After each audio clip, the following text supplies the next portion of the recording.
అనేది బాగా ఎక్కువగా మార్కెట్లోకి వచ్చి అది హెల్త్ గురించి లేదా తాగండి అని చెప్తూ ఉన్నారు.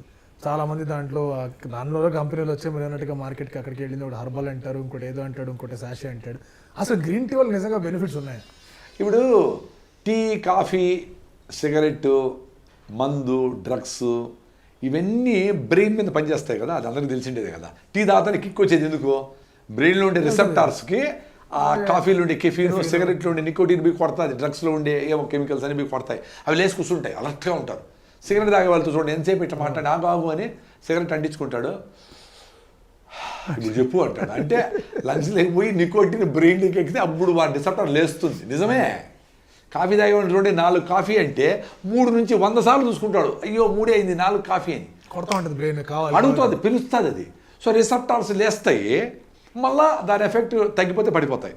అట్లా యంగేజ్లో 3 సిగరెట్లు, 3 కాఫీలు, 2 కాఫీలు, అది 40 కాఫీలు అవుతుంది, 5 ప్యాకెట్లు సిగరెట్లు అవుతాయి. సో పడిపోతాయి, మనకి బుర్ర పనిచేయదు, మళ్ళీ తాగితేనే పనిచేస్తుంది, లేదా షేక్ అయిపోతుంది. సో రిసెప్టార్ పడి లేచి ఎలాస్టిసిటీ పోతుంది. అప్పుడు some point of time dementia, Parkinson's, Alzheimer's, అదిరే రోగాలు, మతిమరుపులు, బ్రెయిన్ న్యూరాన్స్ డీజనరేటివ్ డిసీజ్ వచ్చేస్తాయి. అది కామనే కదా. ఎన్నిసార్లు ఇట్లా వస్తావు నువ్వు వెళ్ళి ఎప్పుడోసారి ఊడిపోతుంది కదా. అట్లా ఈ రిసెప్టార్స్ దెబ్బతినేస్తా ఉండదు. అందుకని ఈ కాఫీలు, టీలు ఇవన్నీ అడిక్టివ్ ఇన్ నేచర్ అంటారు. ఇప్పుడు జొన్న రొట్టి పొద్దున్న తిన్నామనుకో, మధ్యలో జొన్న రొట్టి ఏమంటావు, నాకు వద్దురా స్వామి అంటావు. అంటే ఏమి, నీకు అది అడిక్టివ్ కాదు, అవసరమైతేనే అడుగుతుంది, లేకపోతే అడగదు ఆహారం. బట్ రైస్ కూడా అడిక్టివ్. మళ్ళా రైసు నువ్వు అక్కడ రొట్టె రైస్ ఉంటే కొంచెం అన్నా వేసుకొని రసం వేసుకుందాము అని ఒక పిలుస్తుంది. అట్లనే ఒకసారి టేస్ట్ పడిందంటే రైస్ మళ్ళీ ఎందుకు అది పోయి ఆ గ్లూకోజ్ అట్లిస్తే బ్రెయిన్ అడుగుతా ఉంది, నాకు గ్లూకోజ్ కావాలా, ఎత్తు, లేపు, తాగు, ఐస్ క్రీమ్ తిను, అర్జెంట్ గ్లూకోజ్ కావాలా, రైస్లో గ్లూకోజ్ ఉంది నీకు తెలుసు కదా. సో రైస్ని పెట్టుకుంటుంది, అది నీకు తెలకనే ట్రాప్ చేస్తుంది, నీ బ్రెయిన్ నిన్నే ట్రాప్ చేస్తుంది. అదొక పెద్ద మాయ. సో అట్లా ఏ ఫుడ్ తింటే మనకు లాంగ్ అవర్స్ ఆకలి లేకుండా, అది నాన్ అడిక్టివ్ థింగ్స్. ఇవన్నీ టీ కానీ కాఫీ కానీ ఇవన్నీ పెద్ద డ్రామా చేస్తూ ఉంటాయి బ్రెయిన్కి.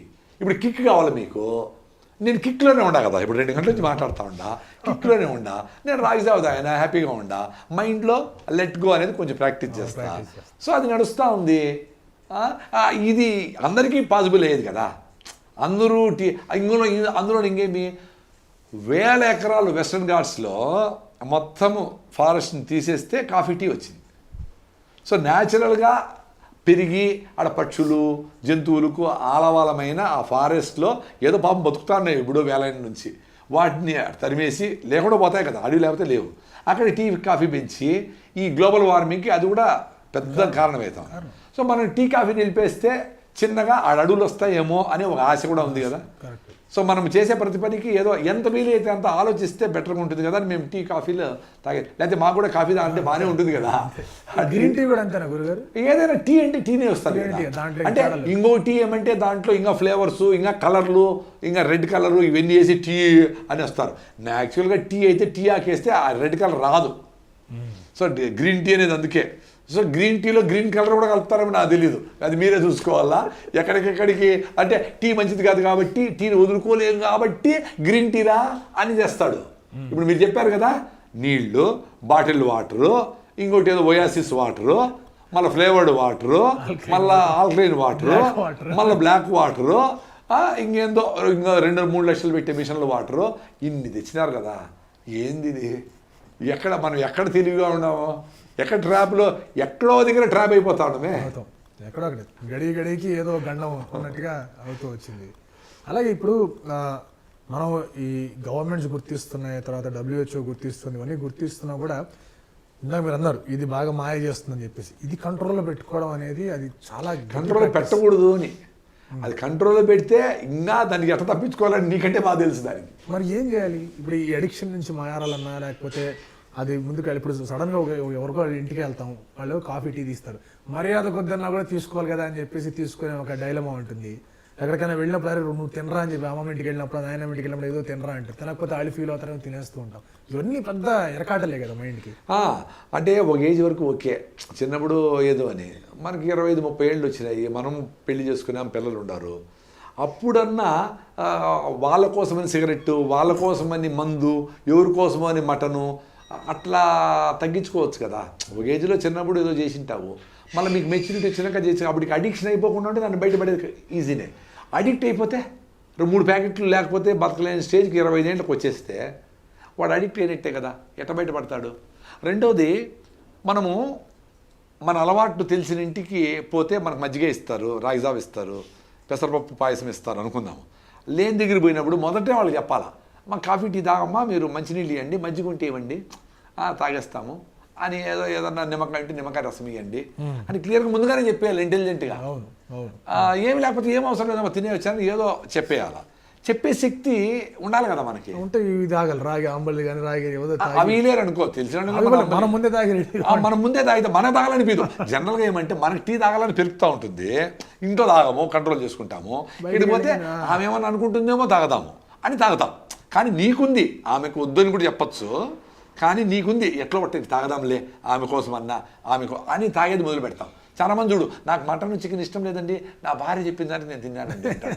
ఏమి లేదు, వీడు తినాలని ఉంది, భార్యను సొట్టు పెట్టి తింటాడు అంతే. అంటే ఆమె కూడా అనింటది, తినండి పర్లేదు కానీ వీక్ అయిపోతా ఉంటాను అనిండొచ్చు. కానీ నువ్వు తిననంటే నీ నోరు తీసి బలవంతంగా ఏం కూరదు కదా నీ భార్య. నా ఫ్రెండ్ వచ్చిందానికి మందు కొట్టానంటాడు. అట్లా ఫ్రెండ్ ఒక ఏజ్ వరకు సరే అండి. తర్వాత నీ ఫ్రెండ్ వస్తే వాడు మందు బాటలు తెస్తాడు 10,000 అమెరికా నుంచి. నువ్వు మంచి సపోటాలు, మంచి సీతాఫలంకాయలు బుట్టి పెడతావు, వేరుశనగకాయలు పల్లీలు వేయించుకొని బాగా మంచిగా ఒక వెల్లుల్లి, పచ్చిమిర్చి, ఉప్పు వేసి పెడితే ఒక చట్నీలాగా వస్తుంది, భలే ఉంటుంది. నాకు నోటి నీళ్ళు కొడుతూ ఉన్నాయి. ఆ పొలంలో కాలుస్తాం మేము, రాయలసీమలో చెట్లు పెరికి పచ్చి చెట్లే కాయలు వేసి కాలుస్తాం. అవి బొగ్గులాగా నల్లగా అవుతాయి, లోపల కరుమని సూపర్గా ఉంటాయి టేస్ట్. అవి తీసుకొచ్చి పెట్టుకొని ఇవన్నీ పెట్టి, రే నేను ఇవి తింటా, నా కంపెనీ ఇస్తావో, నీ డ్రింక్స్ కంపెనీ నేను తాగను, నీ ఇష్టం, నాకు ఇది ఇష్టము, ఇది కరెక్ట్, ఇది మంచిది, రైతులకు మంచిది, ప్రకృతికి మంచిది, పర్యావరణానికి మంచిది, హెల్త్కి మంచిది, బాగా ఎంజాయ్ చేయొచ్చు. నీ కూడా ఇది తినాలని ఉంది, చిన్నప్పుడు ఎప్పుడో తిని 20 ఏళ్ళు అయింది నువ్వు తిని ఈ సీతాఫలంకాయలు, ఈ పల్లీలు తిని, నీకు ఇది ఉంది.